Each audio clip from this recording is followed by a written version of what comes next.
In this video, I'm going to show you how I make a rough door opening for some knee wall storage. And we're going to do it right now.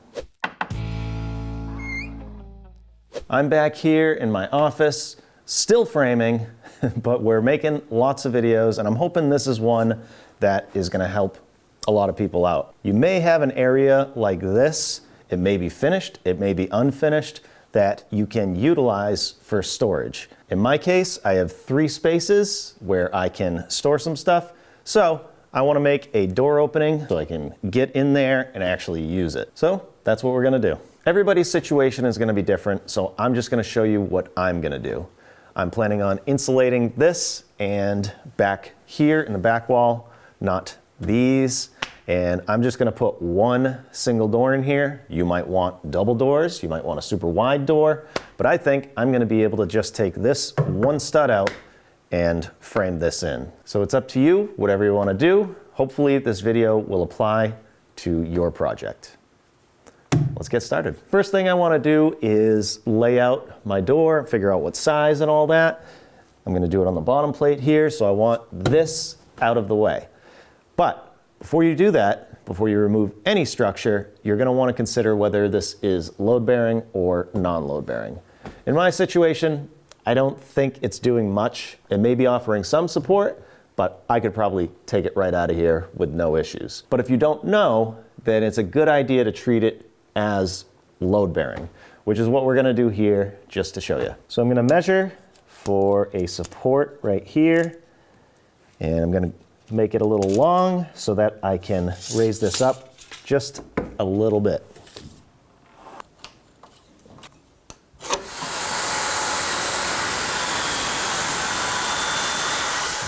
This right here. If you can see where your joists are underneath, like I can, there's a seam right here. It's a good idea to go on top of that if possible. If not, you could put a 2x4 across this way and take 1.5 inches off of here. This will work. We're just going to hammer this in just a little bit.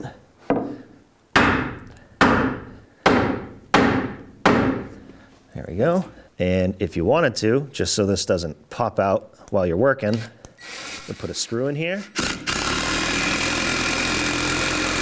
And then at the top, you don't have to worry about anything in this situation.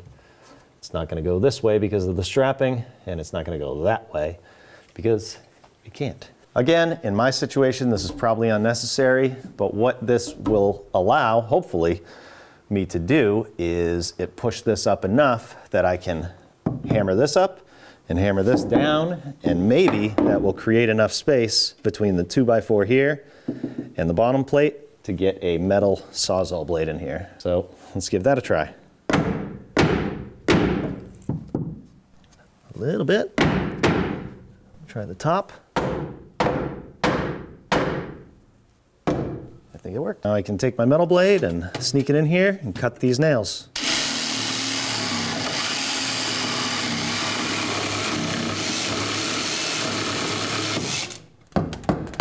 This one, we just wiggle it out. This nail out. Okay, good. I want this door in the middle of this knee wall, so I'm going to take a measurement and get the total width. This is 72 3/4, so half of that, which I think is 36 3/8. And I'll double check, 36 3/8. So this line right here is my center mark, which is pretty much where they had the stud to begin with. At this point in the project, I have no idea how I actually want to finish this and what kind of door I want to put here. So what I've decided to do is to make this a standard rough door opening. So that way, if I want to get, say, a store-bought door and then just cut it down because of the height, I can do that, or I can build it completely custom no matter what. What I'm going to do is measure in between the studs I have here, and it's looking like 30.5 inches. So what I'm going to do is I'm going to go back and make this a rough opening for a 24-inch door. but you don't want to make it exactly 24 inches. What I like to do is add 2.5 inches. So I will go to 26.5. That is going to be the total rough opening width of this door. So what I'm going to do is take 26.5 and divide that by 2, which is 13.25. I'm going to put my tape measure on my center mark here and mark right here, and then do the same thing on the other side. And then mark that, and then mark this side. Fun fact, frame and square is 1.5 inches, so the stud technically would be there, which gives me about 3/8 of an inch right here. So I think what I'm gonna do is I'll just put these 2x4s directly here, and then I'll just pad this out right here on both sides. So now before I put those studs in, what I'm gonna do is put a header in here. And again, probably not load bearing, but I do want to get away from this ceiling so that I have enough room for trim. So what I could do is a 2x4 header, and as you can see, because of this angle, there is gonna be a gap here if I leave it that way, but I'm not. I'll show you what I'm gonna do with that. But also, I'm actually gonna use a 2x6 because I'm going to be ripping this at an angle, and it's gonna go up a little further, and I wanna have plenty right here to get away from the ceiling and to do my trim for the door, whatever it is that I decide to do. So I'm gonna build a 2x6 header, and then I'm gonna rip this angle at the top. So to make the header, you can nail 2 2x6s together like this, but you'll notice that when you line it up here, it is not wide enough, and that's fine if that space was gonna be unfinished, but I am gonna do drywall right here. So I do want this to be even on both sides. So all you have to do is add a piece of 1/2 inch plywood. And then at that point, this header will be exactly the same width as the 2x4. In order to figure out what this angle is, you can use a frame and square or a speed square, whatever you want to do, but I like to use a T-bevel, which I like to call an angle finder. I'm just gonna hold it on the side of the 2x4 and at the top, and then I tighten this wing nut, and I have my angle. So to start, I'm gonna put the angle on the table saw, and we'll do our rips first. So I'm gonna unplug this, and then raise the blade all the way up. And then I can get rid of this, loosen this, and angle this blade. And then I should be able to hold my T-bevel like this and get that angle. Looks pretty good. I'll lock that in. Also gonna set this roller up just to be safe. And then I'll put my fence up so that this just gets the edge here. If it was a little smaller, I'm fine with that. I'm just gonna rip them all the same, maybe something like that. Let's try that. Might have to adjust. I'm gonna adjust it just a little bit. Right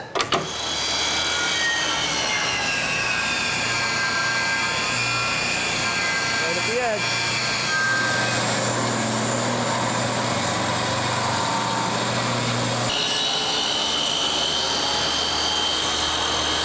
That blade is a little too high for my liking, so lower that a little bit.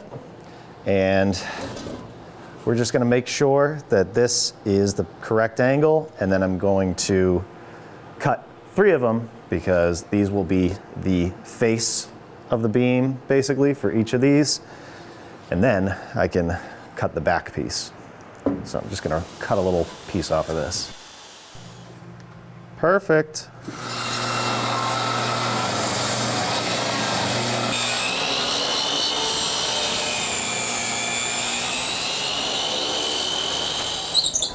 And I'm just gonna keep that angle on there so I don't have to measure it again. And the plywood doesn't have to be exact. Basically just a spacer.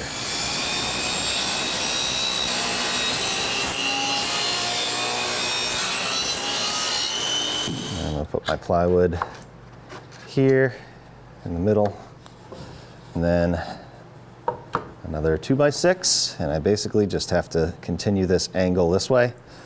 I'll just make sure it's all even right here. I'll just hold that down and continue that, or I could mark it with the T-bevel, either way.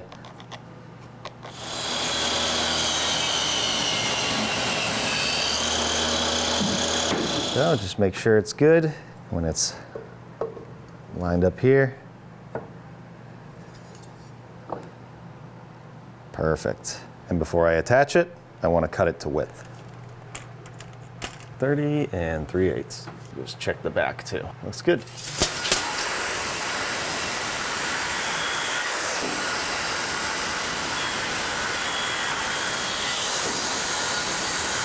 Now we can assemble this. Just make sure it's all even. There's one nail there. Whoa, bouncy. Now that I know it's all even, I can nail it on both sides all the way.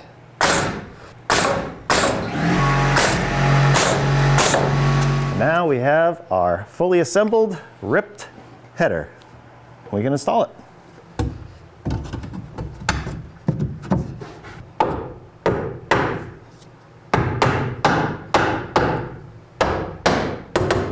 A little tight is good. And then once this is even at the top and right here, good on the back. Might have to split the difference a little bit like that. That's perfect. And then I'm just going to put one nail right here and do the same thing on the other side. Now I can clear this out and put a stud right here, which is actually called a jack stud. And this would be considered a king stud. 37 1/8. And just as a note, I don't care what the height is. 37 1/8 sounds good to me, because I'm gonna have to either make it completely custom or I'm gonna have to cut a door down regardless. So make sure you have square cuts. 37 1/8.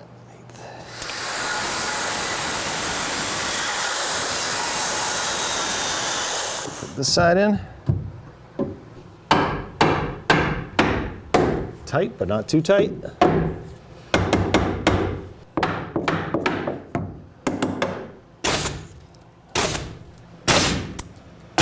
You'll notice I'm going at an angle so that the nails don't poke out the other side. And the other side.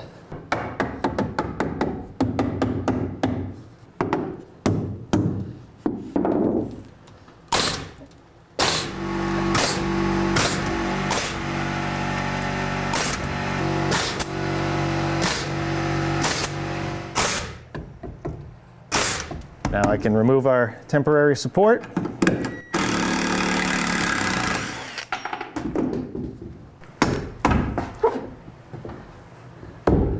Good. Now I'm just going to make sure all my nails are sunk in so I can add my pieces here.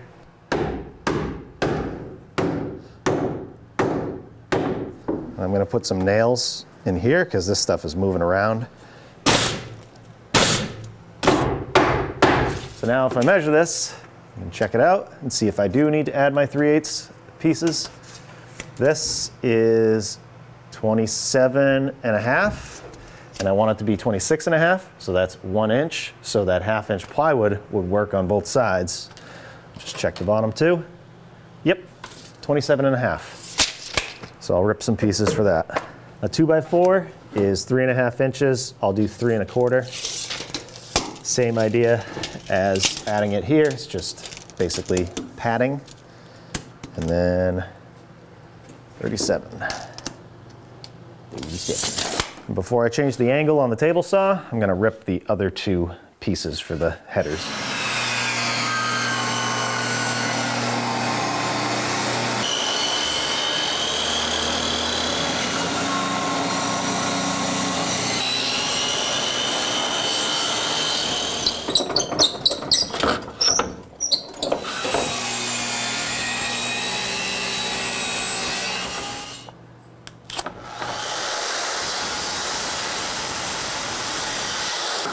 this side first.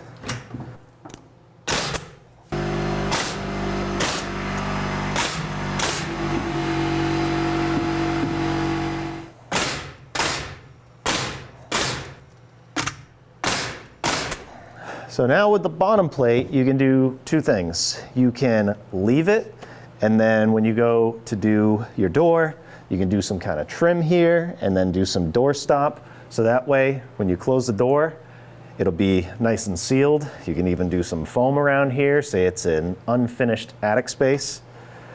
And then you could insulate this wall, or maybe the wall's already insulated.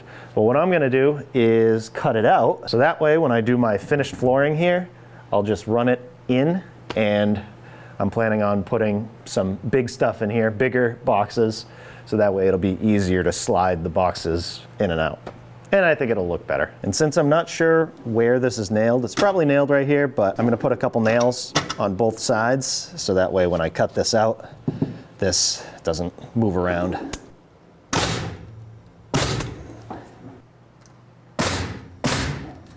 So I'm gonna use a Sawzall to cut this out. Another thing you can do if you know that you're cutting this out before is you can use a circular saw before you put in your 2x4s. If you didn't know, this right here, from here to the other side of the blade is 1.5 inches. So you can run it along the stud and cut it out, as long as you adjust your depth. Don't go too far into the floor. But this works too.